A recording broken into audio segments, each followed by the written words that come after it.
Hello friends, welcome to all of you. Jeevan education में एक बार फिर से आप सबका स्वागत है। हम डिस्कस कर रहे थे स्टेट गवर्नमेंट और सेंट्रल गवर्नमेंट की जितने भी नर्सिंग वैकेंसीज थी, जितने भी नर्सिंग वैकेंसीज होती हैं, जितने भी नर्सिंग वैकेंसीज आने वाली हैं, उनके रिगार्डेड स्पेशल सेशन, जिसके अंदर अभी तक हमने 3 सेशन डिस्कस कर लिए। आज आपका 4th सेशन है, यानी अभी तक 3 सेशन अपन कंप्लीटली कर चुके हैं, जिसके अंदर काफी इंपॉर्टेंट क्वेश्चन हमने सोल्व किए थे। आज का अपना सेशन है 4th नंबर सेशन, और 4th नंबर सेशन के अंदर हम काफी इंपॉर्टेंट क्वेश्चंस डिस्कस करने जा रहे हैं, जिसके अंदर ऑलमोस्ट आज का सेशन आपका कम्युनिटी से रिगार्डेड होगा। कम्युनिटी के जो इंपॉर्टेंट क्वेश्चन हैं, जो कि आपके एग्जाम में रिपीटेडली आते रहते हैं, आपके एग्जाम में पूछे जाने हैं और अपकमिंग एग्जामों के अंदर एज इट इज क्वेश्चन आपको मिलने वाले हैं, तो सभी क्वेश्चंस को अपन डिस्कस करेंगे आज के सेशन के अंदर। तो जो भी कैंडिडेट क्लास में जुड़ चुके हैं, एक बार से क्लास को लाइक शेयर कर दीजिएगा, ताकि सभी तक क्लास पहुंच जाए, सभी सेशन का बेनिफिट ले सके। और जो भी पहली बार चैनल पर विजिट करें, चैनल को सब्सक्राइब जरूर कर लीजिएगा, ताकि इसी तरीके से कंटिन्यू सेशन आपको मिलते रहे। चलिए आज के सेशन को अपन स्टार्ट करते हैं। आज के सेशन के अंदर स्पेशली हम कम्युनिटी के क्वेश्चंस को टारगेट करेंगे, और कम्युनिटी के रिगार्डेड जो भी क्वेश्चंस आपके एग्जाम में रिपीटेडली पूछे जाते हैं, आपके एग्जाम में इंपोर्टेंट है, आपके एग्जाम पॉइंट ऑफ व्यू से सिलेक्टेड क्वेश्चन है, जो कि आज अपन डिस्कस करेंगे। तो चलिएगा स्टार्ट करते हैं आज के इस सेशन को। 4th नंबर सेशन अपन डिस्कस कर रहे थे, सभी सेंटर और स्टेट गवर्नमेंट की वैकेंसीज को अपन टारगेट लेकर चल रहे थे। स्पेशली राजस्थान सीएचओ की वैकेंसी जल्दी ही आने वाली है, 1-2 दिन के अंदर या नेक्स्ट वीक तक आपका नोटिफिकेशन जारी हो जाएगा। उसके अलावा हर स्टेट के अंदर सीएचओ की वैकेंसी बहुत ही फास्टली प्रोसेस से होती है। उसी के अलावा आपका नोट सेट आ ही रहा है, और उसी के अलावा जो अदर वैकेंसीज है वो भी कंप्लीट आने वाली है। तो चलेगा आज के सेशन को स्टार्ट करते हैं। 4th नंबर सेशन अपन डिस्कस करेंगे, जिसके अंदर स्पेशली कम्युनिटी क्वेश्चन को टारगेट अपन करेंगे। तो 0 से स्टार्ट करेंगे, लेकिन एक टॉप लेवल पर चले जाएंगे, क्योंकि धीरे धीरे आप सबको पता है कण कण करते ही मण होता है। चलिएगा इसका सेशन का स्टार्ट करते हैं। आज के सेशन का अपना पहला क्वेश्चन है, देखेगा जैसा कि हर सेशन के अंदर आपको बताता हूं, क्वेश्चंस को आपको अच्छी तरीके से पढ़ना है।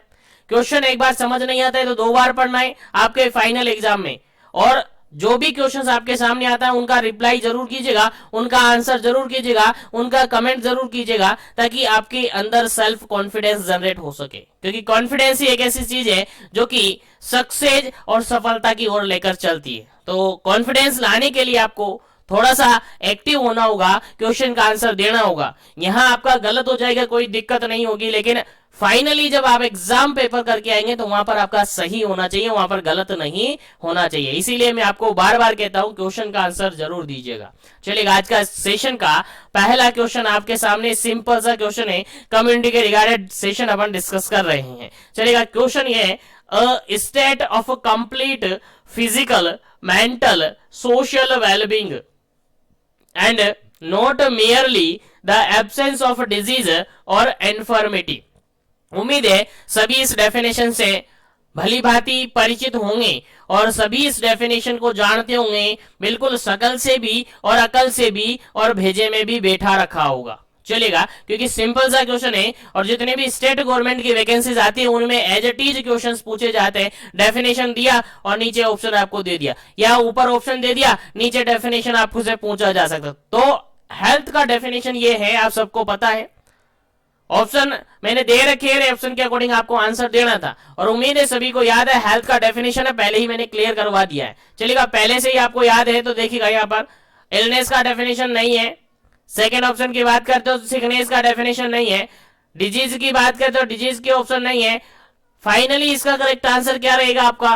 फाइनली इसका करेक्ट आंसर क्या रहेगा? ऑप्शन नंबर डी रहेगा। देखिएगा, सेशन अपन इस तरीके से करेंगे कि आपके एग्जाम में इंपॉर्टेंट रह सके, आपका एग्जाम में क्वेश्चंस पूछा जा सके, और आपको याद करवाना हमारी जिम्मेदारी है, आपको सफलता दिलाना हमारी जिम्मेदारी है। बस आपकी जिम्मेदारी इतनी है, सेशन को लाइक शेयर करना है और चैनल को सब्सक्राइब करना है, बाकी कंटिन्यूअसली बने रहेगा। चलेगा, क्वेश्चन समझ में आ गया? सिंपल सा क्वेश्चन था, 1 नंबर क्वेश्चन था, 1st नंबर क्वेश्चन था। सिंपल सा यही कहा गया था कि एक ऐसी state of complete physical, mental और सोशल वेलबींग है, यानी एक ऐसी स्टेट है जिसके अंदर फिजिकली, मेंटली, सोशली वेलबींग है, एंड नॉट मेयरली और एब्सेंस ऑफ डिजीज और इन्फॉर्मिटी, और उसके अंदर किसी भी प्रकार की कोई डिजीज नहीं होनी चाहिए। ऐसी अगर स्टेट है, दैट अपन जानते हैं उसको हेल्थ के नाम से।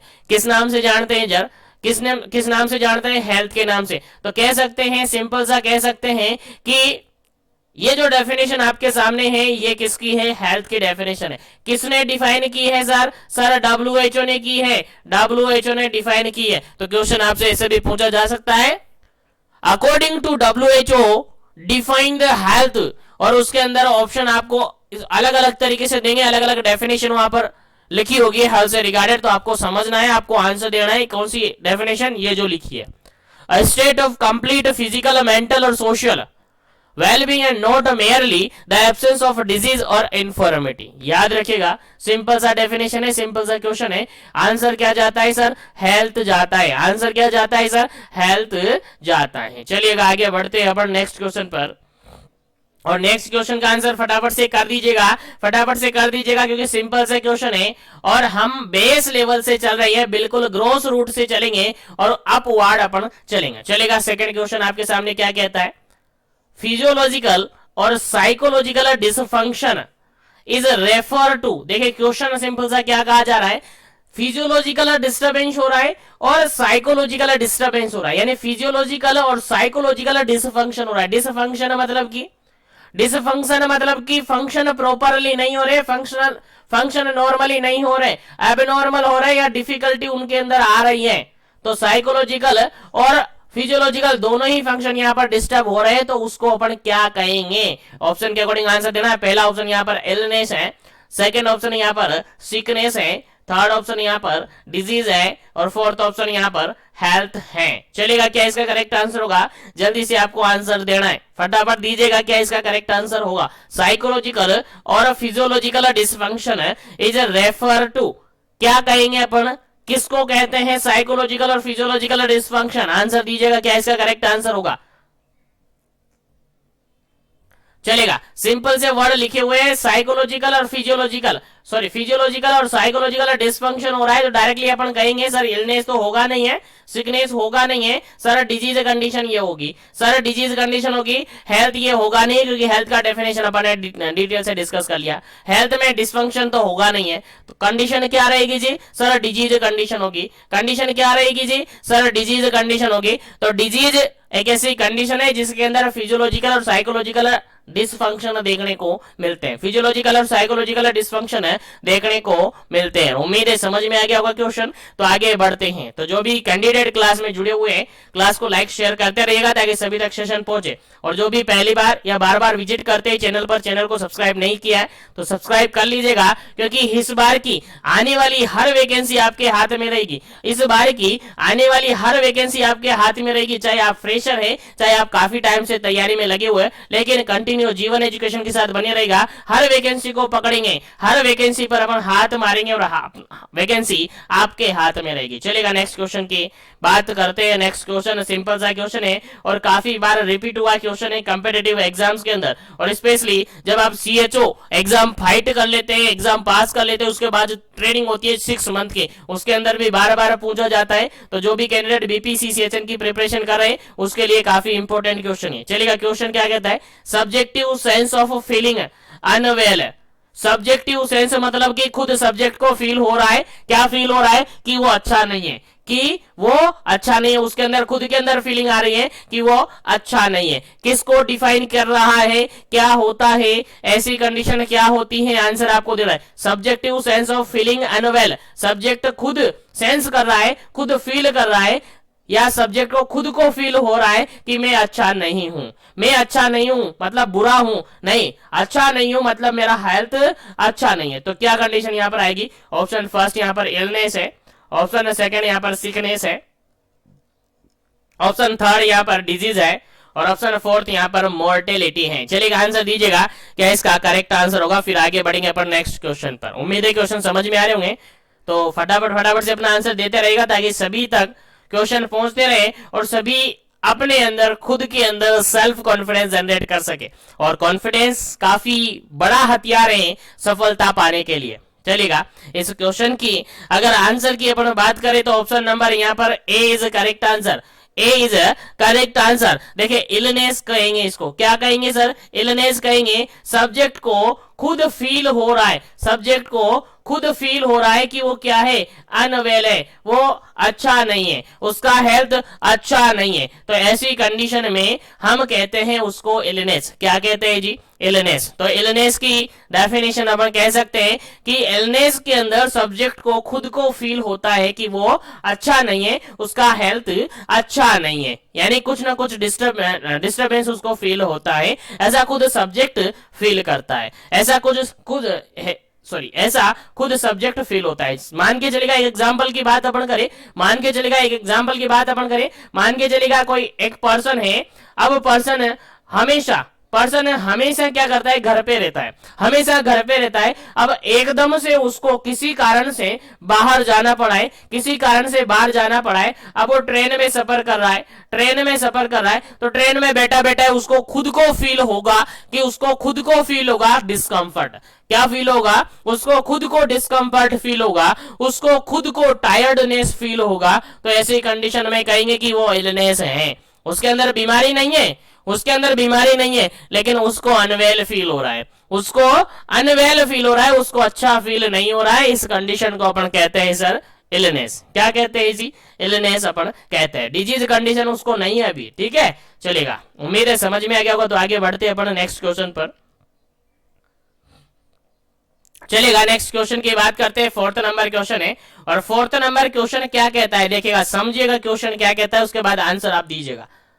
4th नंबर क्वेश्चन है, the pathological process and its manifestation which indicate a departure from the state of perfect health. Question समझ में आ गया। सिंपल सा क्वेश्चन ये कह रहा है जी, द पैथोलॉजिकल प्रोसेस हुई है। क्या हुई है जी, पैथोलॉजिकल प्रोसेस हुई है, और पैथोलॉजिकल प्रोसेस होने के कारण से इट्स मैनिफेस्टेशन देता है which indicate a departure from the state of the perfect health, और परफेक्ट हेल्थ से डिपार्चर होकर उसकी कंडीशन में कुछ ना कुछ चेंजेस हो गया है, जिसके कारण से वो मैनिफेस्टेशन करता है। पैथोलॉजिकल प्रोसेस वहां पर हुई है। क्वेश्चन समझ में आ गया होगा, आई थिंक आपको क्वेश्चन समझ में आ गया होगा। तो फटाफट से आंसर दे दीजिएगा, क्या इसका करेक्ट आंसर होगा। ऑप्शन फर्स्ट यहाँ पर इलनेस है, ऑप्शन सेकंड यहाँ पर सिकनेस है, ऑप्शन थर्ड यहाँ पर डिजीज है, ऑप्शन फोर्थ यहाँ पर हेल्थ है। चलेगा, आंसर आपको देना है। उम्मीद करता हूँ क्वेश्चन समझ में आ गया होगा। एक बार फिर से क्वेश्चन अपन रिपीट करते हैं, आंसर दीजिएगा अपना। देखिएगा, द पैथोलॉजिकल प्रोसेस मतलब कि कोई माइक्रो ऑर्गेनिज्म पैथोलॉजी यहाँ पर खोज कर रहा है। क्या कर रहा है, पैथोलॉजिकल प्रोसेस यहाँ पर हो रही है, यानी कोई माइक्रो ऑर्गेनिज्म आपकी बॉडी के अंदर एंटर कर गया, एंटर करने के बाद मैनिफेस्टेशन कर रहा है, मतलब क्लिनिकल प्रेजेंटेशन वो देने लगा है, तो ऐसी कंडीशन को क्या इंडिकेट करेंगे। और ऐसी कंडीशन स्पेशली कहे तो परफेक्ट हेल्थ से डिपार्चर हो गया है, यानी परफेक्ट हेल्थ, पहले उसकी परफेक्ट हेल्थ थी, लेकिन उसके अंदर पैथोलॉजिकल प्रोसेस हुई, और पैथोलॉजिकल प्रोसेस होने के बाद उसके अंदर मैनिफेस्टेशन जनरेट होने लगे हैं, तो एक इसको इंडिकेट करते हैं। आई थिंक अब तो समझ में आ गया होगा, क्योंकि मैंने काफी अच्छी तरीके से आपको समझा दिया है, और इसके बाद भी समझ नहीं आया तो फिर एक बार फिर से समझिएगा, आपको समझ में आ जाएगा। चलेगा, इस क्वेश्चन का अगर बिल्कुल करेक्ट आंसर की अपन बात करें, तो option number C is correct answer होगा।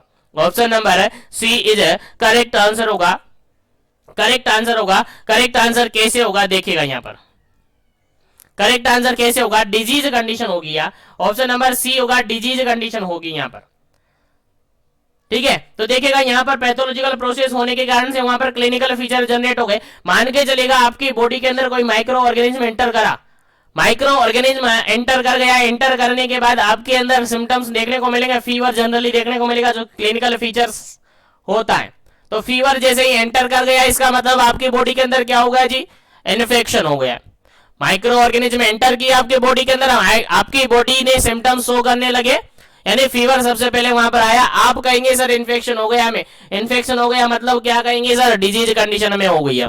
क्या हो गई है जी, डिजीज हमें हो गई है, इसलिए करेक्ट आंसर क्या हो जाता है आपका, ऑप्शन नंबर सी हो जाता है। क्या हो जाता है जी, ऑप्शन नंबर सी यहाँ पर करेक्ट आंसर हो जाता है, डिजीज यहाँ पर करेक्ट आंसर हो जाता है। उम्मीद है समझ में आ गया होगा डिजीज क्यों हुआ है। फिर भी डाउट रहता है अगर कोई क्वेश्चन में तो कमेंट सेक्शन आपके लिए खाली है या डिस्क्रिप्शन बॉक्स में लिंक दे रखा है मैंने इंस्टाग्राम आईडी, टेलीग्राम आईडी का, टेलीग्राम चैनल का, वहां से उनको भी ज्वाइन कर लीजिएगा ताकि वहां पर आपका कोई भी डाउट है तो सोल्व किया जा सके। चलेगा नेक्स्ट क्वेश्चन की बात करते हैं। नेक्स्ट क्वेश्चन सिंपल सा क्वेश्चन है, 5 नंबर क्वेश्चन है। स्पेशली सारे क्वेश्चन कम्युनिटी के डिस्कस करेंगे आज अपन इस सेशन के अंदर सारे ही क्वेश्चन कम्युनिटी के डिस्कस करेंगे। फिर कल आगे देखेंगे कल क्या करना है, लेकिन सारा सिलेबस आपको मोल्डेड करके दे दिया जाएगा। सारा सिलेबस आपको मोल्डेड करके दे दिया जाएगा, चाहे आप किसी भी कंपटीशन की तैयारी कर रहे हो, चाहे आप चाहे आप सीएचओ की करो, चाहे आप स्टाफ नर्स की करो, चाहे आप नर्सिंग ट्यूटर की करो, चाहे आप नर्सिंग ऑफिसर की करो, किसी की भी वैकेंसी की भी तैयारी करो, आप सारे क्वेश्चन सफिशिएंट रहेंगे। और बिल्कुल अभी मैं स्टार्ट किया हूं सेशन, केवल 4 सेशन अपन ने लिए, धीरे धीरे देखते जाइएगा। इतना कुछ मोल्डेड करके आपको दे दूंगा ना, इतना कुछ याद करवा दूंगा ना कि कोई भी एग्जाम आने वाला, हर एग्जाम आपकी मुट्ठी में होगा, आपके हाथ में होगा, और हर एग्जाम में आपका नंबर आएगा। लेकिन सस्पेंस के साथ, कंटिन्यूअस के साथ, कंसंट्रेशन के साथ आपको बने रहना होगा जीवन एजुकेशन के साथ। चलेगा नेक्स्ट क्वेश्चन की बात करते हैं। नेक्स्ट क्वेश्चन है आपका theory of concept of causation of disease. देखिएगा theory of concept of causation of disease क्या है, इससे रिगार्डेड ऑप्शन कौन सा करेक्ट आंसर है। Concept of causation of disease, देखिए कॉन्सेप्ट किसका, डिजीज को कोज करने वाले ने, कोजेशन, डिजीज कैसे होती हैं, डिजीज को कारण मतलब डिजीज को करता कौन है, डिजीज होती क्यों है, डिजीज के पीछे कारण क्या है। अगर इन सब का कंसेप्ट अपन देखें तो वो किस थ्योरी के अंदर शामिल किया जाता है, आंसर आपको देना है। आंसर दीजिएगा, पहला ऑप्शन है यहाँ पर कॉन्टाजियन थ्योरी, सेकेंड ऑप्शन है यहाँ पर हेल्थ ट्रायड, थर्ड ऑप्शन है यहाँ पर पावलोव थ्योरी, और फोर्थ ऑप्शन है यहाँ पर मास्लो हिरार्कियल थ्योरी। चलिएगा आंसर आपको देना है, क्या इसका करेक्ट आंसर होगा, क्या इसका करेक्ट आंसर होगा। उम्मीद है सभी को याद होगा। कोजेशन of disease, concept of causation of disease से रिगार्डेड अगर थ्योरी की अपन बात करते हैं तो देखिएगा डिजीज हुई कैसे। पहले तो डिजीज का डेफिनेशन अपन ने देख लिया, अब डिजीज हुई कैसे और डिजीज को किया किसने, यानी उसके पीछे पॉजिटिव फैक्टर कौन है और उसके फेवरेबल एनवायरमेंट क्या है। अगर ये सबका अगर अपन थ्योरी देखें, कंसेप्ट देखें, तो उसको जनरली आप इंक्लूड करते हैं, ऑप्शन नंबर फर्स्ट बिल्कुल करेक्ट आंसर है, कॉन्टाजियन थ्योरी के अंदर शामिल किया जाता है। किस थ्योरी के अंदर शामिल किया जाता है सर, कॉन्टाजियन थ्योरी के अंदर शामिल किया जाता है, तो आपको भूलना नहीं है। Concept of causation of disease आपको भूलना नहीं है, बिल्कुल काफी इंपॉर्टेंट है। डिजीज कैसे हुई है, उसके पीछे का कारण क्या है, उसके पीछे की प्रोसेस क्या है, अगर इन सब के बारे में अपन कंसेप्ट लेते हैं तो वो होती है आपकी कॉन्टाजियन थ्योरी। क्या होती है जी, कॉन्टाजियन थ्योरी। अगर हम यहीं पर जाने concept of causation of disease के पीछे थ्योरियाज कितनी है, कितनी अलग अलग टाइप की थ्योरियाज हैं, तो मैं आपको बताना चाहूंगा। स्पेशली अपन यहाँ पर 3 थ्योरीज पढ़ते हैं, स्पेशली यहाँ पर 3 थ्योरीज हम पढ़ते हैं। पहली थ्योरी अपन पढ़ते हैं सुप्रा नेचुरल थ्योरी, अपन पढ़ते हैं, पहली थ्योरी है, काफी इंपोर्टेंट थ्योरी है। उसके बाद दूसरी थ्योरी अपन पढ़ते हैं जनरली कॉन्टाजियन थ्योरी, कौन सी जी, कॉन्टाजियन थ्योरी अपन पढ़ते हैं। और थर्ड थ्योरी अपन पढ़ते हैं सर जर्म थ्योरी, अपन पढ़ते हैं। तो बेसिकली 3 थ्योरीज अपन यहाँ पर पढ़ते हैं। उसके बाद आप कहेंगे सर एपिडेमोलॉजिकल ट्रायड थ्योरी भी आती हैं, तो इन 3 के बाद वो आती हैं, क्योंकि तीनों यहाँ पर फुली एक्सप्लेन नहीं कर पाती हैं, इसीलिए बाद में जाकर आपकी एपिडेमोलॉजिकल थ्योरी भी आती हैं, जिसके अंदर आपके जो तीनों ट्रायड सिस्टम हैं उनके बारे में बताया जाता है। तो सुप्रा नेचुरल थ्योरी के अंदर जनरली मैं यहीं पर आपको डिफाइन करूं तो जितने भी गॉड से रिगार्डेड प्रॉब्लम्स मानी जाती हैं, गॉड से रिगार्डेड मतलब कि इविल स्पिरिट हो सकती है, वारंट ऑफ गॉड हो सकता है, या पनिशमेंट ऑफ इविल डेड हो सकता है। ऐसा कहते हैं ना कि आपके पुराने जन्मों का कर्म है, सॉरी पुराने जन्मों के फोड़े हैं, ऐसे कहते हैं ना, बिल्कुल वही बातें हैं, वही चीजें यहाँ पर शामिल होती है सुप्रा नेचुरल थ्योरी के अंदर। बाकी काफी अच्छी तरीके से मैंने कॉन्टाजियन थ्योरी के रिगार्डेड ऑलरेडी सेशन मैंने थ्योरेटिकल अवेलेबल करवा रखा है, उस थ्योरेटिकल सेशन को जरूर देख लीजिएगा, आपको सारा कुछ समझ में आ जाएगा सुप्रा नेचुरल थ्योरी से रिगार्डेड। ठीक है, लिंक मैं डिस्क्रिप्शन बॉक्स में डाल दूंगा या फिर ऊपर आई बटन पे आपको मिल जाएगा। कॉन्टाजियन थ्योरी के रिगार्डेड फुल कंसेप्चुअल एक सेशन आपके लिए अवेलेबल करवा रखा है। तो सुपरानेचुरल थ्योरी के जितने भी गॉड से रिगार्डेड प्रॉब्लम्स मानी जाती हैं, लाइक इविल डेड होती हैं, वार्मथ ऑफ गॉड होता है कि भगवान का गुस्सा है, भगवान नाराज हो गए, भगवान नाराज होने के कारण से बीमारियां हो रही है, बिल्कुल वो सब कुछ होती हैं, ठीक है। तो वो सारा कुछ अपने डिफाइन कर रखा है अलग तरीके से, ठीक है, अलग से अपने सेशन अवेलेबल करवा रखा है। उसके बाद दूसरी थ्योरी कॉन्टाजियन थ्योरी। कॉन्टाजियन थ्योरी के अंदर जनरली ऐसा माना जाता है कि आप एनवायरमेंट के अराउंड, अपने अराउंड सराउंड यानी अपने एनवायरमेंट के अंदर जो बैड एयर होती है, क्या होती है जी, बैड एयर, खराब हवा जो होती है उसके कारण से बीमारियां होती है, उसके कारण से बीमारियां होती हैं, तो वो कॉन्टाजियन थ्योरी के अंदर शामिल किए जाते हैं। उसके बाद जर्म थ्योरी होती है, उसके बाद जर्म थ्योरी आती है, और इस जर्म थ्योरी को हेनले कोच पोस्टुलेट भी के नाम से भी जाना जाता है, हेनले कोच पोस्टुलेट के नाम से भी जाना जाता है। रॉबर्ट कोच और लुइस पास्चर ने इसको डिफाइन किया। रॉबर्ट कोच और लुइस पास्चर ने इसके बारे में बताया था, ये बताया था कि सर जो डिजीज होती है ना, सर जो डिजीज होती है ना, उसके पीछे कुछ जर्म्स होते हैं, उसके पीछे कुछ जर्म्स होते हैं, और वो जर्म ही यानी कुछ माइक्रोब्स, माइक्रोबायोलॉजिकल एजेंट होते हैं, यानी माइक्रोब्स होते हैं, और वो माइक्रोबायोलॉजिकल जो एजेंट होते हैं यानी माइक्रोब्स होते हैं, यानी जर्म्स होते हैं, वही डिजीज का कारण बनते हैं। ऐसा आपने पढ़ा है जर्म थ्योरी के अंदर। उम्मीद है समझ में आ गया होगा। बाकी कंप्लीट अलग से सेपरेट सेशन मैंने अवेलेबल करवा रखा है, उसको जरूर देख लीजिएगा। थ्योरेटिकल बेसिस अपने उसको तैयार किया था, थ्योरेटिकल बेसिस हमने उसको पढ़ा था पूरा कंप्लीटली। तो उम्मीद है ये क्वेश्चन आपको कंप्लीटली समझ में आ गया होगा। तो आगे बढ़ते हैं अपन नेक्स्ट क्वेश्चन पर, आगे बढ़ते हैं नेक्स्ट क्वेश्चन पर। अभी तक जो भी क्वेश्चन डिस्कस किए उम्मीद है समझ में आ गए होंगे, तो सेशन को लाइक शेयर कर दीजिएगा, और जो भी चैनल पर पहली बार विजिट कर रहा है चैनल को जरूर से सब्सक्राइब कीजिएगा, ताकि इसी तरीके से कंटिन्यू सेशन आपको मिलते रहे। चलेगा नेक्स्ट क्वेश्चन की अपन बात करते हैं। नेक्स्ट क्वेश्चन आपके सामने सिंपल सा इजी सा है, 6 नंबर क्वेश्चन है, और 6 नंबर क्वेश्चन सिंपल सा क्या कहता है, the concept of causation of a disease through the bad air was given by. चलेगा अभी थोड़ी देर पहले, कुछ ही सेकंड पहले, अभी मिनट भी पूरे नहीं हुए, सेकंड पहले अपन ने डिस्कस किया था सर बैड एयर से रिगार्डेड कौन सी थ्योरी आती है, यानी concept of causation of a disease के अंदर बैड एयर से बीमारियां होती हैं, बैड एयर से डिजीज को जो होती हैं, ऐसा किस थ्योरी के अंदर शामिल किया जाता है, ऐसा किस थ्योरी के अंदर बताया जाता है। आंसर आपको देना है, क्या इसका करेक्ट आंसर है। पहला ऑप्शन यहां पर है जर्म थ्योरी, सेकेंड ऑप्शन है सुप्रानेचुरल थ्योरी, थर्ड ऑप्शन है कॉन्टाजियन थ्योरी, और फोर्थ ऑप्शन है एपिडेमोलॉजिकल ट्रायड थ्योरी। चलिएगा आंसर दीजिएगा, क्या इसका करेक्ट आंसर होगा। जस्ट कुछ सेकंड पहले अपन ने डिस्कस किया बैड एयर के थ्रू डिजीज अगर ट्रांसमिट हो रही है, बैड एयर के थ्रू अगर डिजीज हो रही है, तो वो किस थ्योरी के अंदर शामिल की जाती हैं, यानी किस थ्योरी के अंदर बैड एयर से रिगार्डेड प्रॉब्लम आती है, बैड एयर से रिगार्डेड बात कही जाती है। चलिएगा आंसर दीजिएगा।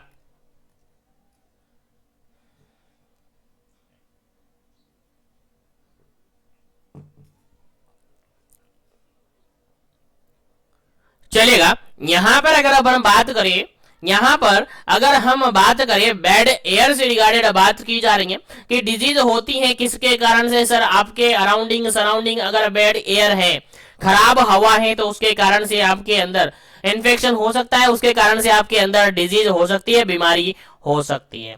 और ये डिफाइन किया जाता है, ये डिफाइन किया जाता है आपकी कॉन्टाजियन थ्योरी के अंदर। किसके अंदर जी, कॉन्टाजियन थ्योरी के अंदर डिफाइन किया जाता है। Option number C is correct answer, option number C is correct answer. काफी इंपोर्टेंट क्वेश्चन है, काफी इंपोर्टेंट क्वेश्चन है, भूलना नहीं आपको, काफी इंपोर्टेंट क्वेश्चन है। तो कॉन्टाजियन थ्योरी के अंदर बैड एयर से रिगार्डेड प्रॉब्लम अगर होती है, कॉजेशन ऑफ डिजीज की बात की जाती है, तो कॉन्टाजियन थ्योरी के अंदर शामिल किया जाता है, ठीक है। उसके अलावा सुप्रा नेचुरल मैंने बताया, जितने भी गॉड से रिगार्डेड प्रॉब्लम है, जितने भी भगवान से रिगार्डेड बातें होती है, वो सारी सुप्रा नेचुरल के अंदर आती है। उसके अलावा जर्म थ्योरी के अंदर जितने भी जर्म्स होते हैं, जर्म बोले तो माइक्रोब्स, जितने भी जर्म्स बोले तो माइक्रोब्स जितने भी होती है वो इसके अंदर शामिल होते हैं, याद रखेगा। और एपिडेमियोलॉजी की बात अपन करें तो इसके अंदर एजेंट, होस्ट और एनवायरमेंट इसके अंदर शामिल किए जाते हैं, याद रखेगा। तीनों एजेंट यहाँ पर शामिल किया जा रहा है, ट्रायड करके नाम यहाँ पर दिया हुआ है, याद रखेगा, भूलना नहीं है, काफी इंपोर्टेंट है आपके एग्जाम पॉइंट ऑफ व्यू से। चलेगा आगे बढ़ जाते हैं अपन नेक्स्ट क्वेश्चन पर। चलिएगा नेक्स्ट क्वेश्चन आपके सामने सिंपल सा काफी इंपॉर्टेंट क्वेश्चन है, 7 नंबर क्वेश्चन है और काफी बार रिपीट हुआ क्वेश्चन है, आया हुआ क्वेश्चन है, आपके एग्जाम पॉइंट ऑफ व्यू में काफी इंपॉर्टेंट है। चलिएगा आंसर दीजिएगा, क्या इसका करेक्ट आंसर है all of the following are the supra natural theory causes of occurrence of a disease except, देखिएगा एक्सेप्ट करके पूछा है, अब एक्सेप्ट करके पूछा है, बताइएगा सुपरा नेचुरल थ्योरी, बार बार बोल रहा हूं मैं, दो तीन क्वेश्चन अपन ने डिस्कस किए, इसी से रिगार्डेड थे। अगर अभी आपको आंसर नहीं आया ना तो बहुत बुरी बात है, क्योंकि कंसंट्रेशन के साथ नहीं होंगे फिर आप, ठीक है। जिसको क्वेश्चन का आंसर नहीं आएगा ना इस क्वेश्चन का आंसर, उसका मतलब ये है कि आप कंसंट्रेशन के साथ सेशन को नहीं देख रहे हैं। तो सेशन को कंप्लीट देखेगा, आपको अच्छी तरीके से समझ में आएगा, याद भी रहेगा और आगे एग्जाम में अगर क्वेश्चन आएगा तो 100% आप सही भी करेंगे। चलेगा, इस क्वेश्चन का आंसर आपको देना है कि फॉलोइंग सभी ऑप्शन सुपरा नेचुरल थ्योरी से रिगार्डेड है, सुपरा नेचुरल कोजेज से रिगार्डेड है जो कि डिजीज को अकर करवाते, अकरेंस ऑफ अ डिजीज, ठीक है। Supra natural causes of occurrence of a disease except करके पूछा, यानी एक ऑप्शन यहाँ पर गलत है जो कि सुपरा नेचुरल थ्योरी से रिगार्डेड नहीं है, सुपरा नेचुरल कोज से रिगार्डेड नहीं है। तो कौन सा ऑप्शन यहाँ पर नहीं है? बाकी सारे ऑप्शन सही है, एक ऑप्शन यहाँ पर गलत ढूंढना है आपको, क्योंकि एक्सेप्ट से रिगार्डेड क्वेश्चन है। गलत ऑप्शन यहाँ आपको ढूंढना है, क्या ढूंढना है जी? गलत ऑप्शन आपको ढूंढना है। पहला ऑप्शन देखेगा बेड एयर, सेकंड ऑप्शन देखेगा warmth of God, third option देखेगा इविल स्पिरिट और फोर्थ ऑप्शन देखेगा पनिशमेंट ऑफ इविल डेड। चलेगा, आंसर दीजिएगा, क्या इसका करेक्ट आंसर होगा?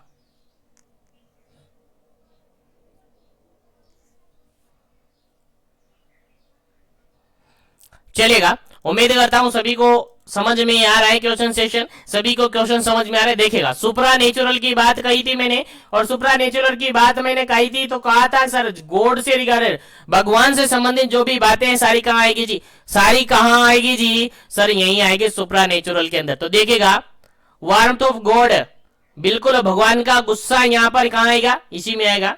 इविल स्पिरिट, बुरी आत्माएं यहाँ पर आ जाएगी। उसके अलावा पनिशमेंट ऑफ इविल डेड, पुराने जन्मों के कर्म है ये आपके, पुराने जन्मों के कर्म है, आपने बुरे काम किए होंगे पिछले जन्म में, इसलिए भुगतना पड़ रहा है। तीनों चीजें सही हैं, वार्मथ ऑफ गॉड के रिगार्डेड तीनों चीजें सही हैं, सुपरा नेचुरल थ्योरी के अंदर शामिल की जाती हैं। लेकिन बेड एयर की बात अपन करें तो ये कॉन्टाजियन थ्योरी के अंदर शामिल की जाती हैं, जस्ट थोड़ी देर पहले अपन डिस्कस किए। तो बेड एयर यहाँ पर इनकरेक्ट ऑप्शन है, और करेक्ट आंसर क्या रहेगा आपका? यही रहेगा, option number A is correct answer. Bed air जो कि कॉन्टाजियन थ्योरी के अंदर आते हैं, ये सुपरा नेचुरल थ्योरी के अंदर नहीं आता है। याद रखिएगा, सुपरा नेचुरल के अंदर क्या क्या आता है? सर वार्मथ ऑफ गॉड आता है, सर इविल स्पिरिट आता है, sir punishment of evil dead यहाँ पर आता है। लेकिन बात करें अपन बेड एयर की तो बेड एयर यहाँ पर नहीं आता है, इसलिए करेक्ट आंसर क्या हो जाता है?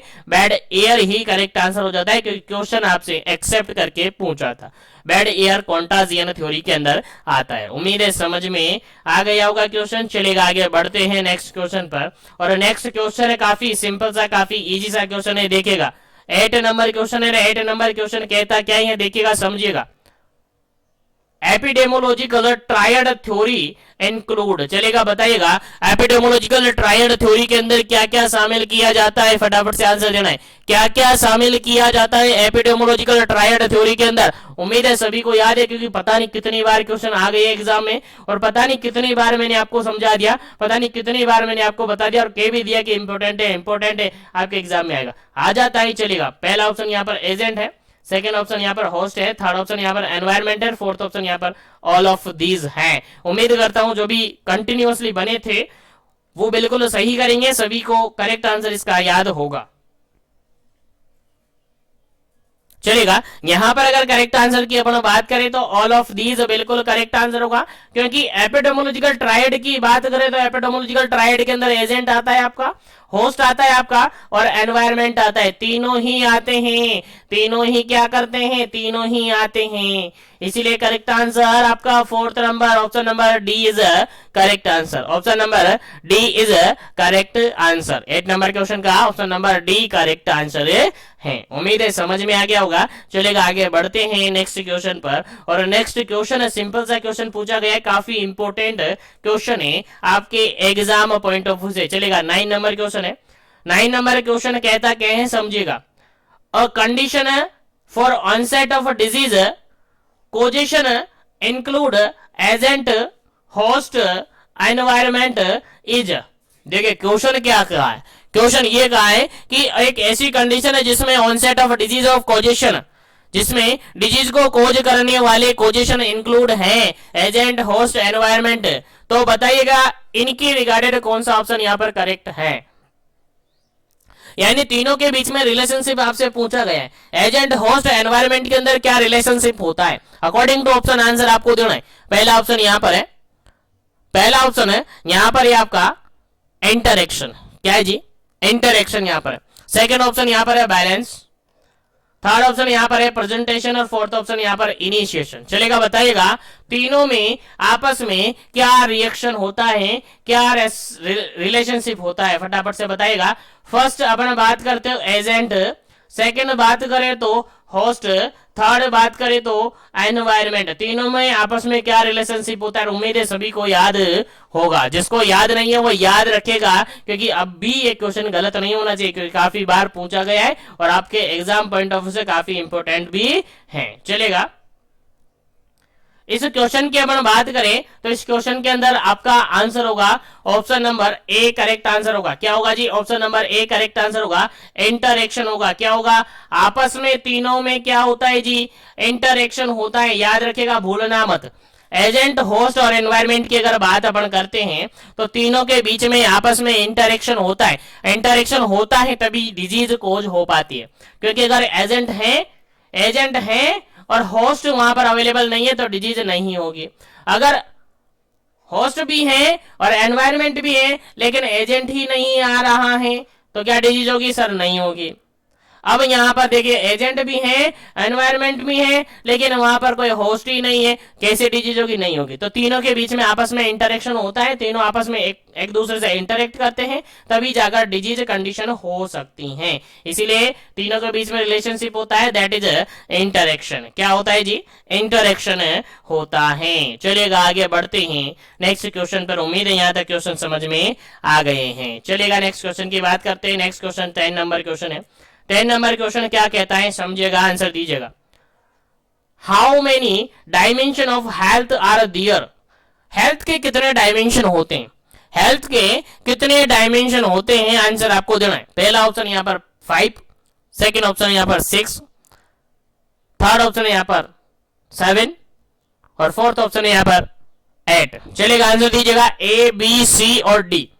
आंसर दीजिएगा हेल्थ के डायमेंशंस कितने होते हैं, ए बी सी और डी। आंसर दीजिएगा कौन सा ऑप्शन आप करेक्ट लगाएंगे, कौन सा ऑप्शन है आप बिल्कुल करेक्ट लगाएंगे, अंतर बताएगा। फटाफट से आंसर दीजिएगा क्या इसका करेक्ट आंसर होगा।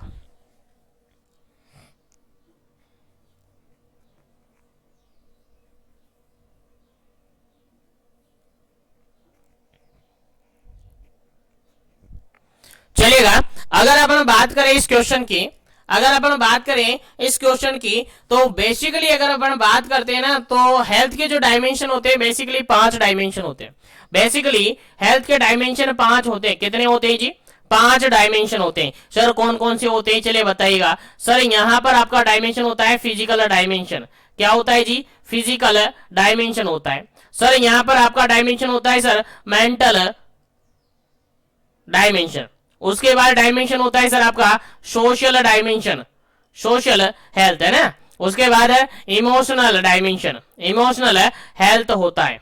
उसके बाद आपका स्पिरिचुअल डायमेंशन होता है। क्या होता है जी, रिचुअल डायमेंशन। बेसिकली ये 5 डायमेंशन आपको याद रखने, बेसिकली ये 5 डायमेंशन आपको याद रखने। बाकी अलग अलग बुक्स आप देखते हैं, अलग अलग बुक्स आप देखते हैं तो उसके अंदर अलग अलग मिल जाएगा। प्रीवियसली अभी आपने देखा होगा इसी क्वेश्चन का आंसर मैंने खुद ने आंसर कितना बताया था सर, 8 बताया था।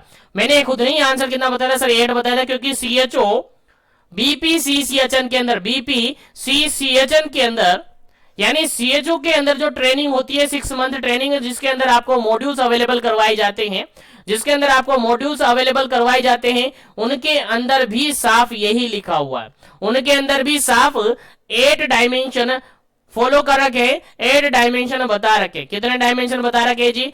8 डायमेंशन बता रखे। और 8 डायमेंशन में बिल्कुल आपको वही आंसर मानना होगा, वही आंसर आपको मानना होगा, क्योंकि वहां पर मेंशन किया था सर फिजिकल, वहां पर मेंशन किया था सर फिजिकल, वहां पर मेंशन किया था सर मेंटल, वहां पर मेंशन किया था सर मेंटल, वहां पर मेंशन किया था सर इमोशनल, वहां पर मेंशन किया था सर इमोशनल, वहां पर मेंशन किया था सर इंटेलेक्चुअल।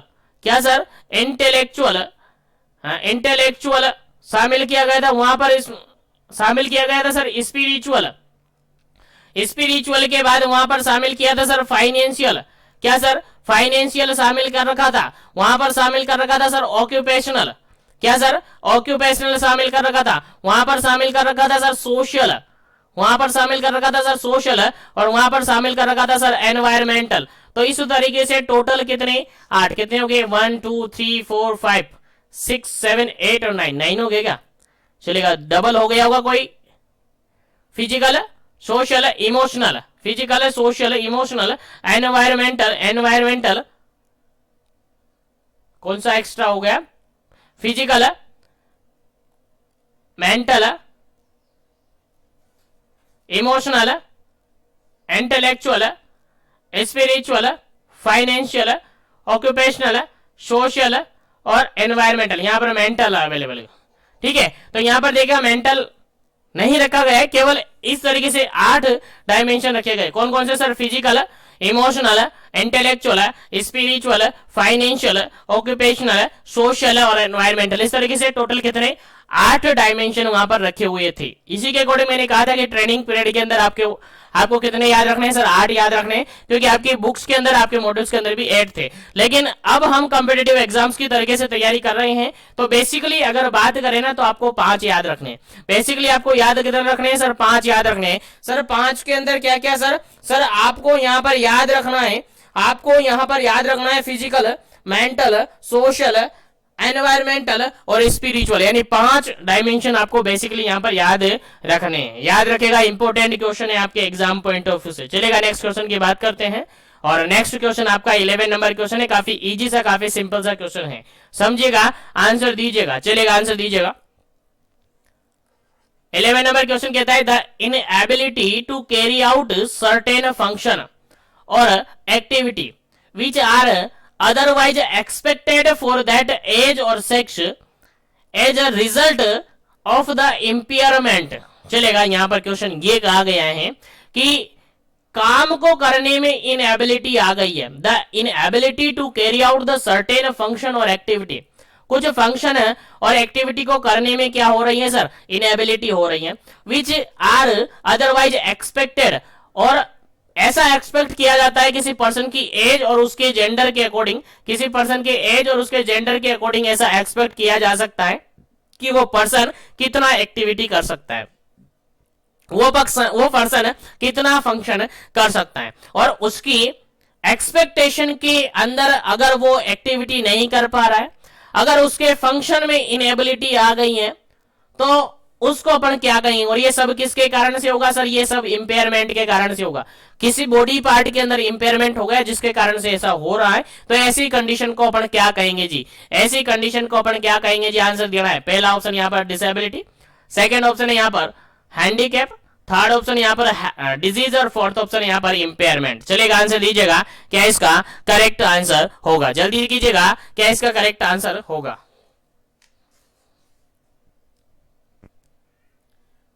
चलेगा, क्वेश्चन के अंदर ही शामिल कर रखा है, क्वेश्चन के अंदर ही बता रखा है सर वो एक्टिविटी करने में क्या हो रहा है सर? एक्टिविटी करने में इनएबिलिटी रख रहा है। इनएबिलिटी रख रहा है मतलब क्या हो गया है सर? उसके अंदर डिसेबिलिटी हो गया। इनएबिलिटी यानी उसके अंदर अब एबिलिटी नहीं है, जो काम कर सकता है उसकी एज और उसके जेंडर के अकॉर्डिंग वो काम नहीं कर पा रहा है, वो काम वो कर ही नहीं पा रहा है, उसके अंदर इनएबिलिटी आ गई है। तो जनरली अपन क्या कहेंगे जी? जनरली अपन कहेंगे सर उसके अंदर डिसेबिलिटी आ गई है, डिसेबिलिटी उसके अंदर कोज हो गई है। तो आपका आंसर क्या रहेगा जी? Option number first, option number A यहां पर करेक्ट आंसर रहेगा, क्योंकि क्वेश्चन के अंदर ही बता दिया गया है कि जो पर्सन है उसके अंदर इनएबिलिटी हो गई है, वो अपने काम को नहीं कर पा रहा है। तो ऐसे कंडीशन में अपन कहेंगे कि उसके अंदर क्या हो गया है जी? क्या हो गया सर, उसके अंदर डिसेबिलिटी हो गई है। उम्मीद है समझ में ही आ गया है क्वेश्चन, समझ में आ गया है क्वेश्चन। तो आगे बढ़ते हैं अपना नेक्स्ट क्वेश्चन पर। नेक्स्ट क्वेश्चन आपके सामने काफी इंपॉर्टेंट क्वेश्चन है। देखिए क्वेश्चन समझिएगा और आंसर दीजिएगा। क्वेश्चन आपका 12 नंबर क्वेश्चन है। 12 नंबर क्वेश्चन काफी इजी सा क्वेश्चन पूछा गया है। द एक्चुअल लॉस और damage of body part, anatomy and abrasion of the physiological function that occur the consequent to a disease in which या is known as, आंसर देना है क्या करेक्ट आंसर है। क्वेश्चन समझ में आया, एक बार फिर से क्वेश्चन रिपीट करता हूं। द एक्चुअल लॉस और डैमेज, यानी एक्चुअली लॉस भी हो सकता है और बॉडी पार्ट है डैमेज हो गया है, एनाटॉमिकल, और उसके एनाटॉमिकल उसके अंदर क्या हो गया है, डैमेज हो गया है, या तो बॉडी पार्ट डैमेज हो गया है या उसके अंदर लॉस हो गया है, और उसके कारण से आपके जो बॉडी के फिजियोलॉजिकल फंक्शन है वो अब्रप्ट हो गए हैं, अल्टर हो गए हैं। तो जो ये कॉन्सिक्वेंट है वो किसके कारण से हुआ है, किसी डिजीज के कारण से ये सब कुछ हुआ है, तो उसको अपन क्या जानेंगे। क्वेश्चन समझ में आ रहा है, क्वेश्चन क्या कह रहा है, क्वेश्चन सिंपल सा ये कह रहा है कि कोई भी बॉडी पार्ट मान के चलेगा, एक पर्सन है उसका कोई भी बॉडी पार्ट या तो डैमेज हो गया है या उसका लॉस हो गया है, जिसके कारण से उसके फिजियोलॉजिकल फंक्शन अल्टर हो गए, जिसके कारण से उसके फिजियोलॉजिकल फंक्शन क्या हो गए जी, अल्टर्ड हो गए हैं, तो उसको अपन क्या कहेंगे। आंसर दीजिएगा फटाफट से, क्या इसका करेक्ट आंसर है। पहला ऑप्शन यहाँ पर इंपेयरमेंट है, सेकंड ऑप्शन यहाँ पर डिसेबिलिटी है, थर्ड ऑप्शन यहाँ पर हैंडीकैप है, फोर्थ ऑप्शन यहाँ पर डिजीज है। चलिए आंसर दीजिएगा, क्या इसका करेक्ट आंसर होगा।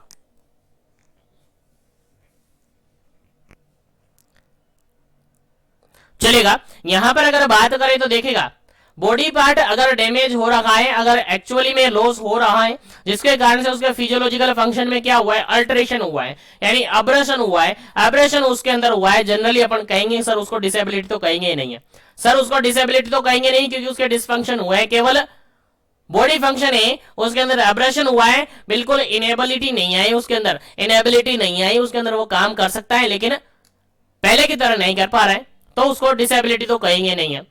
हैंडीकैप अभी हुआ नहीं है और डिजीज तो उससे लेना देना है नहीं, सर उसको इंपेयरमेंट कहेंगे। सर क्या कहेंगे, इंपेयरमेंट कहेंगे। जो काम कर सकता है उस काम को करने में उसको क्या हो रही है सर, दिक्कत आ रही है, उसको काम को सही तरीके से नहीं कर पा रहा है, सही तरीके से वो नहीं कर पा रहा है, क्या कहेंगे सर, उसको इंपेयरमेंट कहेंगे। सर क्या कहेंगे जी, इंपेयरमेंट उसको कहेंगे। क्या करेक्ट आंसर होगा सर, इंपेयरमेंट करेक्ट आंसर होगा, याद रखिएगा, काफी इंपॉर्टेंट क्वेश्चन है।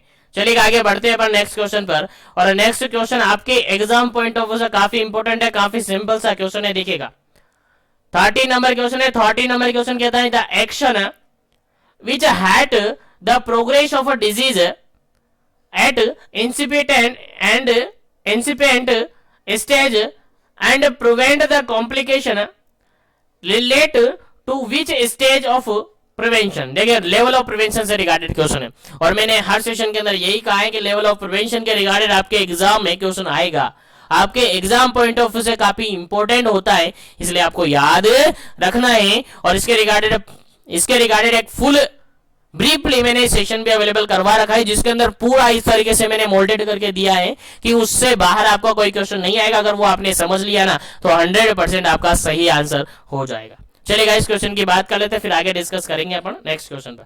चलेगा, यहाँ पर क्वेश्चन ये है कि एक्शन है which had the progress of a disease, यानी ऐसा एक्शन अपन ले रहे हैं जिसके कारण से डिजीज जो भी प्रोग्रेस कर रही है ना उसको हाइट कर रहे हैं अपन, उसको मार रहे से मतलब उसको प्रोग्रेस नहीं होने दे रहे, उसकी प्रोग्रेस को नहीं होने दे, यानी डिजीज की प्रोग्रेस को अपन रोक रहे हैं। इस तरीके का अगर प्रिवेंशन अपन ले रहे हैं तो वो क्या कहेंगे। और कॉम्प्लिकेशन को भी प्रिवेंट कर रहे हैं, कॉम्प्लिकेशन भी नहीं होने दे रहे हैं, तो अपन उसको क्या कहेंगे जी, उसको अपन क्या कहेंगे जी। सर कौन से लेवल ऑफ प्रिवेंशन के अंदर आएगा जी। बेसिकली क्वेश्चन समझ में इतना ही आना है कि सर ऐसा एक्शन अपन ले रहे हैं कि डिजीज की जो प्रोग्रेस हो रही है उसको रोक रहे हैं, डिजीज की प्रोग्रेस को नहीं होने दे रहे हैं, और उसके अंदर कोई भी कॉम्प्लिकेशन जनरेट हो रहे हैं उसको नहीं होने दे रहे हैं। तो कॉम्प्लिकेशन को बचाना है तो सिंपल सी बात है, कौन सा लेवल ऑफ प्रिवेंशन आएगा, फटाफट से आंसर दीजिएगा। पहला ऑप्शन यहाँ पर प्राइमरी लेवल, सेकंड ऑप्शन यहाँ पर है सेकेंडरी लेवल, थर्ड ऑप्शन है टर्सरी लेवल, फोर्थ ऑप्शन है नन ऑफ दीज। चलेगा, यहां पर करेक्ट आंसर होगा आपका option number second, option number B is a correct answer होगा। और option number B is a correct answer कैसे होगा सर? ऑप्शन नंबर बी यानी सेकेंडरी लेवल ऑफ प्रिवेंशन आता है sir. Secondary level of prevention के अंदर सर हम शामिल करते हैं अर्ली डायग्नोसिस, हम शामिल करते हैं सर अर्ली डायग्नोसिस और अर्ली ट्रीटमेंट, और हम शामिल कर दिया है अर्ली डायग्नोसिस और अर्ली ट्रीटमेंट। मतलब कि डिजीज हो रही है, डिजीज को फटाफट से डायग्नोस कर लो और उसके ट्रीटमेंट को अप्रोप्रिएट ट्रीटमेंट उसको दे दो, ताकि उसके अंदर प्रिवेंशन, उसके अंदर फर्दर कोई कॉम्प्लिकेशन जनरेट नहीं हो। क्वेश्चन क्या पूछा था? यही पूछा था सर, क्वेश्चन यही पूछा था कि फटाफट से उसका ट्रीटमेंट करना है अपने को, ऐसा एक्शन अपन को लेना है कि कॉम्प्लिकेशन नहीं हो। तो कॉम्प्लिकेशन से बचाना है तो सबसे पहले फटाफट से उसका क्या करना है सर? जल्दी से उसका क्या करना है सर? डायग्नोस करना है, अर्ली डायग्नोसिस करना है, और डायग्नोसिस करके फटाफट से उसके अंदर ट्रीटमेंट स्टार्ट कर दो। अगर ऐसा किया तो कॉम्प्लिकेशन को प्रिवेंट अपन कर सकते हैं। और एक इस टाइप का किस लेवल का प्रिवेंशन है? ये आपका सेकेंडरी लेवल का प्रिवेंशन है। कौन से लेवल का प्रिवेंशन है जी? सेकेंडरी लेवल का प्रिवेंशन है, याद रखेगा, भूलना नहीं है, काफी इंपॉर्टेंट है। चलेगा, आगे बढ़ते हैं अपन नेक्स्ट क्वेश्चन पर। चलेगा, नेक्स्ट क्वेश्चन आपके सामने काफी इंपॉर्टेंट क्वेश्चन है, 40 नंबर क्वेश्चन है। 40 नंबर क्वेश्चन क्या कहता है देखिएगा, और मैं अभी भी बता दूं आपको, लेवल ऑफ प्रिवेंशन के रिगार्डेड कोई भी क्वेश्चन छूटना नहीं चाहिए, कोई भी क्वेश्चन छूटना नहीं चाहिए। सारे क्वेश्चंस को मैंने मोल्डेड करके अवेलेबल करवा दिया है। सेशन में ऊपर आई बटन पे दे दूंगा या डिस्क्रिप्शन बॉक्स में मिल जाएगा, या अपने चैनल पर देख लीजिएगा, आपको मिल जाएगा। और अच्छी तरीके से, इतना अच्छी तरीके से मैंने समझाया है उसके अंदर, मान के चलेगा, एक बार देख लेना, एक बार देख लोगे ना तो 100% कोई भी क्वेश्चन उससे बाहर नहीं जाएगा, और कोई भी क्वेश्चन आ जाए आप सही आंसर लगा पाएंगे, क्योंकि बहुत ही अच्छी तरीके से मैंने उसके अंदर आपको डिफाइन किया है, समझा रखा है। चलेगा, नेक्स्ट क्वेश्चन की बात करें। 40 नंबर क्वेश्चन है। 40 नंबर क्वेश्चन क्या कहता है? The science and art of preventing a disease, prolonging a life and promoting a health and efficiency through organized community effort। देखिए, डेफिनेशन दिया हुआ है, यहां पर एक डेफिनेशन दिया हुआ है, अभी आपको पता करना है कि किसका डेफिनेशन है। हेल्थ का डेफिनेशन है, पब्लिक हेल्थ का डेफिनेशन है, इकोनॉमिक्स का डेफिनेशन है, या फिर पैथोलॉजी का डेफिनेशन है। क्वेश्चन मैं रिपीट करता हूं, अब क्वेश्चन ऑप्शन देख लिया बने, अब मैं क्वेश्चन रिपीट करता हूं, समझाता हूं क्वेश्चन को। देखिएगा, द साइंस एंड आर्ट, एक ऐसी साइंस और आर्ट जिसके अंदर प्रिवेंट किया जाता है डिजीज को, लाइफ को प्रोलॉन्ग किया जाता है, और हेल्थ को प्रमोट किया जाता है। एंड ये सब किसके थ्रू किया जाता है? ऑर्गेनाइज्ड कम्युनिटी एफर्ट के द्वारा किया जाता है। किसके द्वारा सर? ऑर्गेनाइज्ड कम्युनिटी एफर्ट के द्वारा डिजीज को प्रिवेंट किया जा रहा है, लाइफ को प्रोलॉन्ग किया जा रहा है, और हेल्थ को प्रमोट किया जा रहा है। तो इस तरीके का जो साइंस और आर्ट होती हैं, जो विज्ञान और कला होती हैं, उसको अपन क्या कहेंगे? आंसर आपको देना है। हेल्थ कहेंगे, पब्लिक हेल्थ कहेंगे, इकोनॉमिक्स कहेंगे, या पैथोलॉजी कहेंगे? फटाफट से आंसर दीजिएगा, क्या इसका करेक्ट आंसर होगा?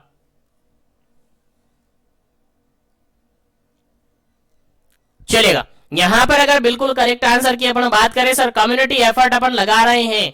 क्या लगा रहे हैं सर? कम्युनिटी एफर्ट लगा रहे हैं, मतलब पब्लिक हेल्थ लगा रहे हैं, बिल्कुल। और पब्लिक हेल्थ यहां पर बिल्कुल करेक्ट आंसर होगा।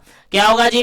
पब्लिक हेल्थ यहां पर बिल्कुल करेक्ट आंसर होगा। तो ये क्वेश्चन अभी लास्टली जो बीपीसी सेशन का एग्जाम हुआ है बीआरसीएचओ के अंदर, उसके अंदर एज इट इज क्वेश्चन पूछा हुआ था, the science and art of preventing the disease और प्रोलॉन्गिंग लाइफ, क्या कहेंगे?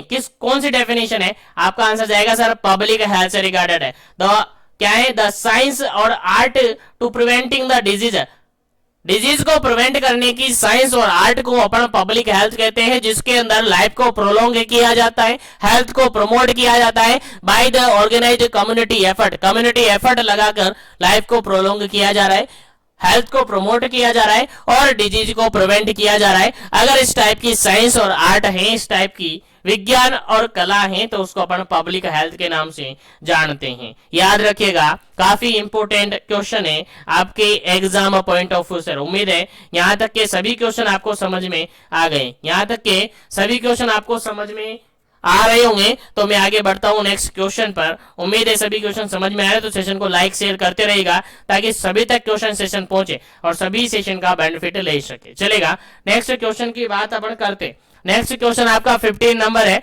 15 नंबर क्वेश्चन क्या कहता है, समझिएगा और आंसर दीजिएगा।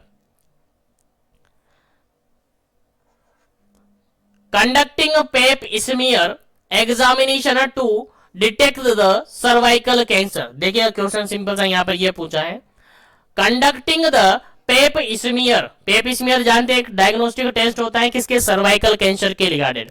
सर्वाइकल कैंसर को डिटेक्ट करने के रिगार्डेड एग्जामिनेशन टेस्ट होता है पेप स्मीयर, ठीक है। तो उसको कंडक्ट अपन करवा रहे हैं, तो ये किस लेवल के प्रिवेंशन के अंदर आता है, आंसर दीजिएगा। पहला ऑप्शन यहां पर प्राइमरी लेवल ऑफ प्रिवेंशन के अंदर आता है, सेकेंड ऑप्शन है यहाँ पर सेकेंडरी लेवल ऑफ प्रिवेंशन के अंदर आता है, थर्ड ऑप्शन है यहाँ पर टर्सरी लेवल ऑफ प्रिवेंशन के अंदर आता है, और फोर्थ ऑप्शन है यहाँ पर स्पेसिफिक प्रोटेक्शन के अंदर आता है। चलिएगा आंसर दीजिएगा फटाफट से, क्या इसका करेक्ट आंसर होगा, conducting a pap smear examination to detect the cancer of cervix.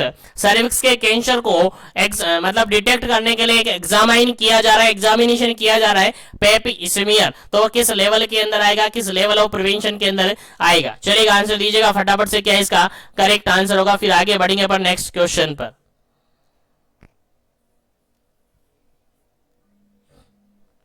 चलेगा यहां पर अगर अपन बात करें, यहां पर अगर अपन बात करें तो इस क्वेश्चन का जो बिल्कुल करेक्ट आंसर होगा ना सर, बिल्कुल जो करेक्ट आंसर होगा ना यहाँ पर option number B is correct answer होगा। Option number B correct answer होगा। क्यों होगा सर, देखिएगा सेकेंडरी लेवल ऑफ प्रिवेंशन के अंदर आता ही आपका अर्ली डायग्नोसिस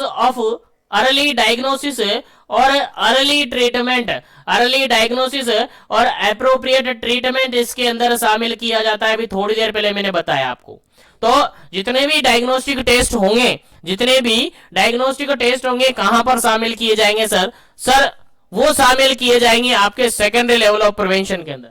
कहां शामिल किए जाएंगे sir, secondary level of prevention के अंदर शामिल किए जाएंगे। तो भूलना नहीं है, तो भूलना नहीं आपको, क्या आ जाएगा sir, secondary level of prevention के अंदर जितने भी डायग्नोस्टिक टेस्ट होते हैं सारे यहाँ पर आ जाते हैं। याद रखिएगा जितने भी स्क्रीनिंग टेस्ट होते हैं, जितने भी अर्ली डायग्नोसिस टेस्ट होते हैं, जितने भी टेस्ट होंगे वो सारे यहाँ पर शामिल किए जाएंगे। तो याद रखिएगा, उसके बाद जैसे ही डायग्नोसिस हो जाएगा तो उसका ट्रीटमेंट प्रोवाइड किया जाएगा। तो ये ऐसी कंडीशन अगर आती है तो आपके सेकेंडरी लेवल ऑफ प्रिवेंशन के अंदर आती है। सर आप कहेंगे सर प्राइमरी लेवल के अंदर क्या आएगा, प्राइमरी लेवल के अंदर अगर अपन बात करें, प्राइमरी लेवल के अंदर बेसिकली दो चीजें याद रखनी है आपको, दो चीजें याद रखनी है आपको। कैसे कैसे याद रखनी है आपको, यहाँ पर हेल्थ एजुकेशन आप दे सकते हैं या हेल्थ प्रमोशन आप कर सकते हैं। क्या कर सकते हैं जी, हेल्थ एजुकेशन या हेल्थ प्रमोशन आप कर सकते हैं।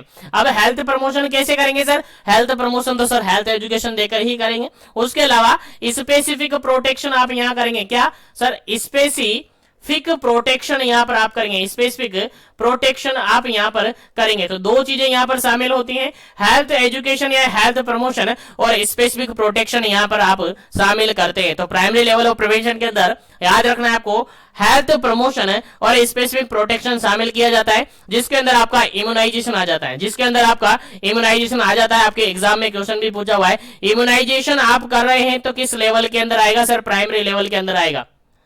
सर न्यूट्रिशनल एजुकेशन दे रहे हैं तो किस लेवल के अंदर आएगा सर, ये भी प्राइमरी लेवल के अंदर आएगा। सर कॉन्ट्रासेप्टिव्स अपन दे रहे हैं तो किसके अंदर आएगा सर, कॉन्ट्रासेप्टिव भी आप जो कॉन्ट्रासेप्टिव्स अवेलेबल करवाते हैं वो भी आपका प्राइमरी लेवल के अंदर ही आएगा। याद रखिएगा, इंपॉर्टेंट है। चलिएगा थर्ड यहाँ पर ऑप्शन था tertiary level of prevention. Sir tertiary level of prevention के अंदर क्या आएगा sir, tertiary level of prevention के अंदर जनरली आपकी जो डिसेबिलिटी लिमिटेशन होता है वो आएगा। डिसेबिलिटी और लिमिटेशन या रिहैबिलिटेशन यहां पर आएगा। डिसेबिलिटी लिमिटेशन क्या आएगा सर,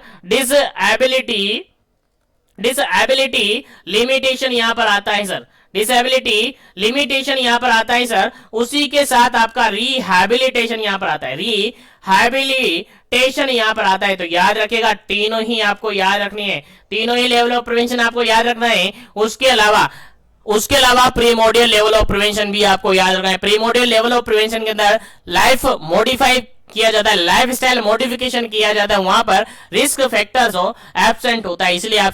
इसलिए आप सबसे कहना है, बार बार कह रहा हूं कि लेवल ऑफ प्रिवेंशन के रिगार्डिंग मैंने सेपरेट सेशन अवेलेबल करवा रखा है, उसको जरूर देखें। वो देख लेंगे तो बिल्कुल लेवल ऑफ प्रिवेंशन के रिगार्डेड कोई भी क्वेश्चन आपका गलत नहीं होगा, 100% श्योरिटी के साथ, 100% गारंटी के साथ मैं बोल रहा हूं। चलेगा, इस क्वेश्चन का राइट आंसर क्या होगा? सर पेप स्मीयर कंडक्ट कर रहे हैं तो डायग्नोसिस अपन कर रहे हैं, और सर अर्ली डायग्नोसिस और ट्रीटमेंट कहां आता है? सर सेकेंडरी में आता है। Sir secondary level of prevention के अंदर आता है। ऑप्शन नंबर बी यहां पर करेक्ट आंसर हो जाता है। चलेगा, आगे बढ़ते हैं अपन नेक्स्ट क्वेश्चन पर। उम्मीद है सेशन समझ में आ रहा होगा। क्वेश्चन समझ में आ रहे होंगे तो क्वेश्चन सेशन को लाइक शेयर जरूर करते रहिएगा ताकि सभी तक सेशन पहुंचे, और जो भी चैनल पर पहली बार विजिट कर रहा है चैनल को जरूर से सब्सक्राइब करके बेल आइकन कॉल पे प्रेस करें ताकि इसी तरीके से कंटिन्यू सेशन आपको मिलता रहे। चलेगा, नेक्स्ट क्वेश्चन की बात अपन करते हैं। 16 नंबर क्वेश्चन है, 16 नंबर क्वेश्चन है, और कहता क्या है देखिएगा, tertiary level of prevention of a disease is related to. अब बताइएगा, अभी मैंने बता दिया सारे लेवल ऑफ प्रिवेंशन, अब आपको बताना है कि sir tertiary level of prevention के अंदर क्या शामिल होता है, बताइए फटाफट। ऑप्शन पहला यहाँ पर वैक्सीनेशन शामिल होता है, ऑप्शन सेकंड है यहाँ पर गुड न्यूट्रिशन शामिल होता है, ऑप्शन थर्ड है यहाँ पर rehabilitation to normal physical mental and social health यहाँ पर होगा, और फोर्थ ऑप्शन यहाँ पर गुड रेस्ट एंड स्लीप यहाँ पर होगा। चलेगा, फटाफट से आंसर दीजिएगा क्या इसका करेक्ट आंसर होगा। क्वेश्चन तो समझ में आ गया ना? क्वेश्चन सिंपल सा कह रहा है टर्सरी लेवल ऑफ प्रिवेंशन के अंदर कौन सा ऑप्शन करेक्ट आंसर होगा? टर्सरी लेवल ऑफ प्रिवेंशन की बात हमने कही थी, सर क्या आंसर होगा? सर सिंपल सी बात है, सर सिंपल सी बात है, अगर एलिमिनेशन मेथड आप लगाएंगे तो इजीली निकाल देंगे। सर वैक्सीनेशन सर प्राइमरी में आता है, sir good nutrition sir primary में आता है, सर गुड रेस्ट और स्लीप ये भी प्राइमरी में आप दे सकते हैं। उसके अलावा अगर बात करें तो ऑप्शन नंबर सी यहां देखिएगा, रिहैबिलिटेशन नॉर्मल फिजिकल मेंटल और सोशल हेल्थ। देखिएगा मैंने बताया था डिसेबिलिटी लिमिटेशन और रिहैबिलिटेशन आपका टर्सरी लेवल ऑफ प्रिवेंशन के अंदर आता है, याद रखिएगा। तो रिहैबिलिटेशन कहां आता है sir? Tertiary level of prevention के अंदर आता है। ऑप्शन नंबर सी यहां पर करेक्ट आंसर होगा। क्वेश्चन क्या पूछा था आपसे? सॉरी, क्वेश्चन क्या पूछा था? टर्सरी लेवल ऑफ प्रिवेंशन पूछा था, और टर्सरी लेवल ऑफ प्रिवेंशन के अंदर क्या आएगा सर? आपका रिहैबिलिटेशन आता है। सर क्या आता है जी? रिहैबिलिटेशन आता है। ऑप्शन नंबर सी यहां पर करेक्ट आंसर है। ऑप्शन नंबर सी यहां पर करेक्ट आंसर है। चलेगा, आगे बढ़ते हैं, उम्मीद है समझ में आ गया है। चलेगा, आगे बढ़ते हैं, फटाफट से आंसर बता दीजिएगा। ये क्वेश्चन भी अभी मैंने बता दिया थोड़ी देर पहले, तो आंसर आपको देना है फटाफट से। क्वेश्चन रिपीट हुए क्वेश्चन है, इसलिए सारे क्वेश्चंस आपके लिए रखूंगा, सारे क्वेश्चंस आपको अवेलेबल करवाऊंगा, चाहे टाइम कितना भी लग जाए, और आपके एग्जाम आने वाला हर एग्जाम आपके हाथ में होगा। इसलिए कह रहा हूं जीवन एजुकेशन के साथ कंटिन्यू बने रहे, कंसंट्रेशन के साथ बने रहे, क्योंकि हर एग्जाम को आपके हाथ में लाना हमारी जिम्मेदारी है, आपका सिलेक्शन करवाना हमारी जिम्मेदारी है। बस आपकी जिम्मेदारी ये है कि कंटिन्यूअस कंसंट्रेशन के साथ स्टडी करते रहेगा और पॉजिटिविटी के साथ स्टडी करते रहेगा। 100% आने वाला एग्जाम आपके लिए ही है और आपका सिलेक्शन 100% होगा। चलेगा, क्वेश्चन 70 नंबर है। 70 नंबर क्वेश्चन कहता है early diagnosis and promote treatment. चलेगा, बताए किस लेवल के अंदर आता है? फटाफट से बता दीजिएगा क्योंकि सबको याद हो गया होगा अभी तक। तो पहला ऑप्शन यहाँ प्राइमरी लेवल के अंदर आएगा, सेकेंडरी के अंदर आएगा, सी ऑप्शन यहाँ पर टर्सरी के अंदर आएगा, डी ऑप्शन यहाँ पर स्पेसिफिक प्रोटेक्शन के अंदर आएगा। फटाफट से आंसर दीजिएगा। Early diagnosis and promote treatment, early diagnosis और ट्रीटमेंट किसके अंदर आता है जी? आंसर दीजिएगा। और ये क्वेश्चन अभी राजस्थान के अंदर जो बीपीसीसीएचएन का एग्जाम हुआ था उसके अंदर भी एज इट इज क्वेश्चन आया था, लेकिन यूनिवर्सिटी ने इसका आंसर गलत बता दिया। यूनिवर्सिटी ने आंसर की में गलत डाल दिया। अब बात बाकी काफी सारे लोग कह रहे हैं कि सर हम रेट लगाए, रेट लगाने का कहा है उन्होंने, लगा सकते, लेकिन लगाने की कोई पर्पज नहीं, क्योंकि बीपीसीसीएचएन के अंदर ऑलमोस्ट सभी स्टूडेंट ने काफी अच्छा परफॉर्म किया है, क्योंकि उन्होंने जीवन एजुकेशन के साथ स्टडी किया था, और आउट ऑफ 70 मेजोरिटी में आंसर मेरे पास आ रहे हैं कर 60 प्लस है। मेजोरिटी में कैंडिडेट मुझे कमेंट कर रहे हैं, मेजोरिटी में कैंडिडेट मुझे बात कर रहे हैं, मुझे मैसेज कर रहे हैं सर हमारे बहुत ही अच्छे क्वेश्चन पेपर बनाए और बहुत ही अच्छा क्वेश्चन पेपर रहा है आपकी वजह से। तो 60 प्लस समथिंग क्वेश्चन सभी के राइट रह रहे जो भी जीवन एजुकेशन के साथ जुड़े हुए थे। तो आगे आप सबसे यही कहना है कि जीवन एजुकेशन के साथ आगे भी जुड़े रहिएगा ताकि आगे भी आपको इंपॉर्टेंट क्वेश्चन सेशंस अवेलेबल करवाए जा सके। चलेगा, यहां पर अर्ली डायग्नोसिस और ट्रीटमेंट की अपन बात करें तो सर सेकेंडरी लेवल के अंदर आता है। सर सेकेंडरी लेवल के अंदर आता है, सोचने समझने की बात ही नहीं है सर, सेकेंडरी लेवल के अंदर आता है, हमें याद है, कंफर्म 100% याद है। चलेगा, सेकेंडरी लेवल के अंदर यहां पर ये शामिल कर दिया जाता है। क्या सर? अर्ली डायग्नोसिस और ट्रीटमेंट। चलिएगा आगे बढ़ते हैं नेक्स्ट क्वेश्चन पर। इस क्वेश्चन का राइट आंसर क्या हो जाता है? 17 का बी आंसर हो जाता है। चलेगा आगे बढ़ते हैं नेक्स्ट क्वेश्चन पर। चलेगा ये क्वेश्चन भी मैंने अभी बताया था थोड़ी देर पहले। आंसर दीजिएगा क्या इसका करेक्ट आंसर होगा। आंसर दीजिएगा इम्यूनाइजेशन इज यूज्ड, इम्यूनाइजेशन किया जा रहा है, वैक्सीनेशन किया जा रहा है। बताइए फटाफट से कौन से लेवल के अंदर शामिल किया जाएगा? ऑप्शन फर्स्ट है प्राइमरी लेवल, सेकेंड ऑप्शन है यहाँ पर secondary level of prevention, third option है टर्सरी लेवल ऑफ प्रिवेंशन और फोर्थ ऑप्शन है स्पेसिफिक प्रोटेक्शन। चलेगा आंसर दीजिएगा। इम्यूनाइजेशन किया जा रहा है तो किस लेवल के अंदर शामिल करते हैं? किस लेवल के अंदर इसको शामिल करते हैं? उम्मीद है सभी को याद है, जिसको याद नहीं है वो याद रखेगा। यार इतनी बार मैं बोल चुका हूं कि क्वेश्चन 100% आपके एग्जाम में आएगा। नर्सिंग हिस्ट्री का एक भी एग्जाम ऐसा नहीं है जिसके अंदर लेवल ऑफ प्रिवेंशन से क्वेश्चन नहीं आया। लेवल ऑफ प्रिवेंशन से क्वेश्चन नहीं आया, ऐसा कोई भी एग्जाम नहीं है जिसके अंदर नहीं आया है। हर एग्जाम के अंदर पूछा जाता है, हर एग्जाम के अंदर आता है। चलेगा फटाफट से आंसर दीजिएगा क्या इसका करेक्ट आंसर होगा। चलिए यहां पर करेक्ट आंसर की अपन बात करें तो सर इम्यूनाइजेशन आपका प्राइमरी लेवल ऑफ प्रिवेंशन के अंदर आता है। अभी थोड़ी देर पहले मैंने बताया था सर प्राइमरी लेवल के अंदर क्या क्या आता है। सर प्राइमरी लेवल के अंदर आता है आपका हेल्थ प्रमोशन। क्या आता है जी? हेल्थ प्रमोशन आता है। सर हेल्थ प्रमोशन कैसे करेंगे? Sir health promotion by health education, health promotion by health education, याद रखिएगा। उसके अलावा सर स्पेसिफिक प्रोटेक्शन आता है। सर स्पेसिफिक प्रोटेक्शन आता है। सर स्पेसिफिक प्रोटेक्शन के अंदर क्या आता है? सर कॉन्ट्रासेप्टिव्स आते हैं। सर कॉन्ट्रासेप्टिव्स आते हैं। क्वेश्चन आ सकता है कि कॉन्ट्रासेप्टिव अवेलेबल करवा रहे हैं तो किस लेवल के अंदर आएगा? सर आंसर जाएगा आपका प्राइमरी लेवल के अंदर। उसके अलावा आपका आता है इम्यूनाइजेशन यानी वैक्सीनेशन जो है वो आपका इसके अंदर आता है। क्वेश्चन यहाँ पूछा हुआ है वैक्सीनेशन यानी इम्यूनाइजेशन से। आंसर क्या जाएगा सर? आंसर जाएगा यहाँ पर option number first primary level, क्योंकि स्पेसिफिक प्रोटेक्शन अपन वहां पर दे रहे हैं। क्या दे रहे हैं सर? स्पेसिफिक प्रोटेक्शन अपन दे रहे हैं तो प्राइमरी लेवल के अंदर शामिल किया जाएगा। बिल्कुल करेक्ट आंसर है। चलेगा आगे बढ़ते हैं अपना नेक्स्ट क्वेश्चन पर। आगे बढ़ते हैं नेक्स्ट क्वेश्चन पर और नेक्स्ट क्वेश्चन आपके सामने काफी इंपोर्टेंट है 19 नंबर। ये भी अभी थोड़ी देर पहले मैंने आपको बताया था, थोड़ी देर पहले मैंने आपको बताया था। मैं कह रहा हूं हर एग्जाम आपकी मुट्ठी में होगा लेकिन आपको कंसंट्रेशन के साथ पढ़ना होगा, क्योंकि जीवन एजुकेशन आपकी हर बुक्स आप कहते हैं ये बुक लो वो बुक लो, ये बुक लेने की जरूरत नहीं पड़ेगी लेकिन कंटिन्यूअसली बने रहेगा जीवन एजुकेशन के साथ। बुक लेने की जरूरत नहीं पड़ेगी।